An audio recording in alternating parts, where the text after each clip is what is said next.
சாரதா எப்படியோ கங்கா, யமுனா கிட்ட பேசி காவேரிக்கு அந்த வீட்ட விக்கிறதுக்கு சம்மதம் வாங்கிடுறாங்க. இங்க காவேரியும் ரொம்ப சந்தோஷப்படுறாங்க. உடனே கங்கா, யமுனா கிட்ட "நீங்க என்ன தப்பா நினச்சுக்கிடாதீங்கடி. அந்த வீடு நம்மகிட்டயே இருக்கணும். அதுக்காக தான் நான் வந்து இந்த வீட வாங்கணும்னு நினைக்கிறேன்" அப்படின்னு சொல்லிட்டு காவேரி சொல்லிக்கிட்டு இருக்காங்க. உடனேயும் "இத தம்பிக்கிட்ட சொல்லு. அவங்க ரொம்ப சந்தோஷப்படுவாங்க" அப்படின்னு சொல்லிட்டு சாரதா காவேரிட்ட சொல்றாங்க. காவேரியும் விஜய்க்கு கால் பண்ணி ரொம்ப சந்தோஷமான விஷயம். அக்காவும் யமுனாவும் வந்து அந்த வீட்ட நமக்கு குடுக்குறதுல சம்மதிச்சுட்டாங்க. அம்மா எப்படியோ பேசி சம்மதிக்க வச்சுட்டாங்க அப்படின்னு சொல்லிட்டு விஜய் கிட்ட சொல்றாங்க. உடனேவும் விஜய் ரொம்ப சந்தோஷம். "நானும் தாத்தா பாட்டி கிட்ட சொல்றேன்" அப்படின்னு சொல்றாங்க.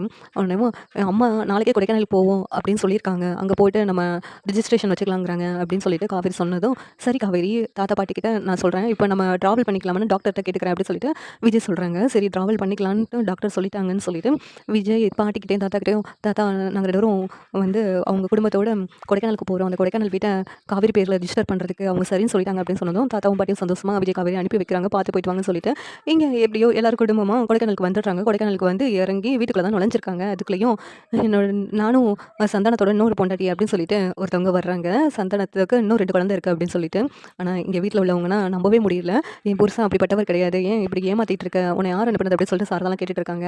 இந்த இடத்துல காவேரியும் அழுதுகிட்டு இருக்காங்க. எங்க அப்பாவை பத்தி இப்படி தப்பா பேசிக்கிட்டு இருக்கேன்னு சொல்லிட்டு. அதுக்கான ஆதாரம் என்கிட்ட இருக்கு அப்படின்னு சொல்லிட்டு ஃபோன்ல ஃபோட்டோலாம் காமிக்கிறாங்க. அவங்களுக்கு 2 குழந்தை வேற இருக்கு. நீங்க இந்த வீட விக்கிறதா இருந்தா அந்த 2 குழந்தைங்களும் சைன் போடணும். நானும் சைன் போடணும். அப்பதான் வந்து அந்த வீட விக்க முடியும். எங்களுக்கும் இந்த வீட்ல பங்கு இருக்குது. நான் இந்த வீட்ல தான் இருப்பேன் அப்படின்னு சொல்லிட்டு அவங்க சண்டை போட்டுட்டு இருக்காங்க. இந்த நேரத்துல காவேரி, விஜய் எல்லாரும் ஷாக் ஆகி நின்னுட்டு இருக்காங்க. என்ன செய்யன்னு தெரியாம. உண்மையிலேயும் சந்தானத்துக்கு இன்னொரு ஒய்ஃப் இருப்பாங்கன்னு நினைக்கிறீங்களா? இல்ல இது பசுபதியோட பிளான்னு நீங்க என்ன நினைக்கிறீங்கன்னு கமெண்ட் பண்ணுங்க. இந்த சீரியல் பிடிச்சிருந்தா லைக் பண்ணுங்க, ஷேர் பண்ணுங்க, சப்ஸ்கிரைப் பண்ணுங்க. Thank you.